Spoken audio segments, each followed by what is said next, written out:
Welcome back to the channel, bringing you the latest news from around the world. First of all, subscribe to my channel and press the bell icon for more updates. I bet you didn't know just how high the stakes are in the South China Sea right now. The world is watching the South China Sea as tensions rise, with every move closely scrutinized by neighboring countries and global powers alike. On November 12, 2025, the Philippines made a bold move by publishing a new national map, a decision that sent ripples across the region and beyond. This map directly challenges China's expansive claims, clearly delineating the Philippines' 200 nautical mile exclusive economic zone and asserting its rights over these contested waters. It's a powerful statement of sovereignty, a visual declaration that says, "This is our sea, and we will defend it." Years of escalating friction with China, marked by tense maritime standoffs and diplomatic protests, led to this decisive action. Chinese vessels have repeatedly harassed Filipino fishermen, driving them away from traditional fishing grounds and threatening their livelihoods. Chinese ships have also blocked military resupply missions, raising the stakes and putting Filipino personnel at risk. The infamous 2024 Second Thomas Shoal incident, where a Philippine ship was blockaded, galvanized public opinion and united the nation in outrage. The new map is based on the 2016 Hague ruling, which invalidated China's sweeping 9-line claim and recognized the Philippines' maritime rights. Now, the Philippines is embedding this legal victory into its geography, making it a permanent part of its national identity.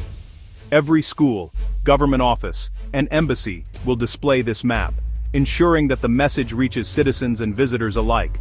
It's a tool for national education, a symbol of unity, and a powerful instrument for international diplomacy. The message is clear. The Philippines is not backing down, and its people are rallying behind this new assertion of their rights. The timing coincides with the region recovering from Super Typhoon Ragasa, a disaster that tested the nation's resilience. Even amid natural disasters and hardship, the Philippines stands firm, defending its territory and its people. This act of defiance is designed to capture international attention, rally support from allies, and put pressure on those who challenge its sovereignty. Manila bets that a clear, bold visual representation of its claims is more powerful than words alone, and can shift the narrative in its favor. It's a high-stakes gamble in a dangerous flashpoint, where the risk of conflict is ever present. The Philippines is fighting back with laws, treaties, and now, with maps, turning lines on paper into a rallying cry for a nation determined to defend its future. The South China Sea dispute stretches back centuries, its origins deeply rooted in the region's history of trade, migration, and shifting empires. For generations, these waters have been a crossroads for merchants, fishermen, and explorers, shaping the destinies of nations along its shores. For the Philippines, areas like Scarborough Shoal are not just strategic locations, they are traditional fishing grounds, passed down through families and communities for countless years.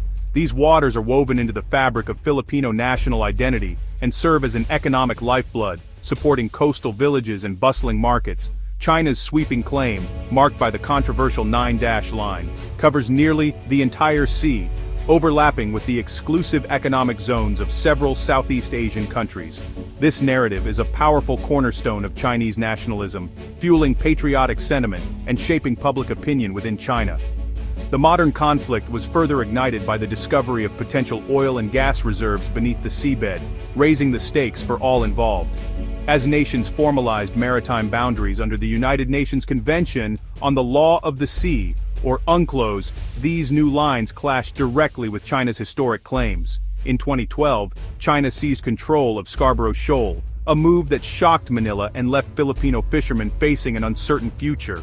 This bold action led the Philippines to seek justice at the Permanent Court of Arbitration in The Hague, where they won a landmark ruling in 2016. However, China's outright rejection of the verdict pushed the dispute back onto the open sea, where tensions remain high.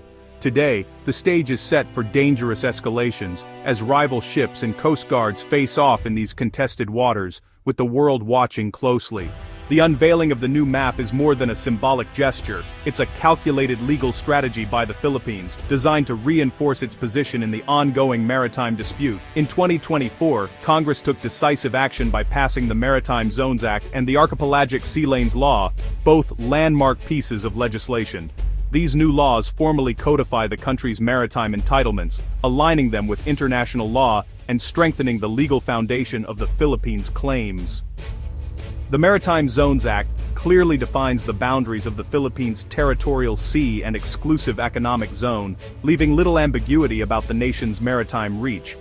It's a legislative rebuttal to China's sweeping claims in the South China Sea, sending a strong message that Manila will not back down, and that its stance is now enshrined in law. The Archipelagic Sea Lanes Law, meanwhile, designates specific routes for foreign ships and aircraft, asserting the Philippines' right to regulate passage through its waters. This move further asserts the Philippines' control and oversight over its maritime territory, bolstering its ability to enforce its laws at sea. Predictably, Beijing condemned these legislative actions, but for Manila, they are seen as both necessary and overdue steps to protect national interests. The strategy now shifts from mere diplomatic protest to a robust, proactive defense of sovereignty, signaling a new era in the Philippines' approach. This defense is built not only on domestic legislation, but also firmly rooted in international law, giving Manila a stronger platform in global forums. With these laws, the Philippines signals to the world that its claims are now codified, and it stands ready to defend them through every legal and diplomatic means available. The Philippines is strengthening its security partnerships. The cornerstone is its mutual defense treaty with the U.S. Japan has emerged as a key partner, enhancing support with patrol vessels and radar systems. A reciprocal access agreement allows Japanese troops to train in the Philippines. In India, supplied the BrahMos missile system, boosting coastal defense. Talks are ongoing for the U.S. Typhoon missile system. The Philippines is diversifying military technology sources. Australia and South Korea are also strategic partners. This approach transforms the Philippines into an active regional defense player. The strategy is to deter aggression in the South China Sea. China responds to the Philippines with condemnation and force. Beijing dismisses Manila's actions as challenges to its historical rights. Chinese vessels swarm the Philippine EEZ, establishing de facto control. This strategy aims to wear down Philippine resolve. China's actions create perpetual tension in the region. The U.S. Typhoon missile deployment is seen as American aggression. This fuels a cycle of escalation, pushing the region toward conflict. The struggle is about global governance, not just territory.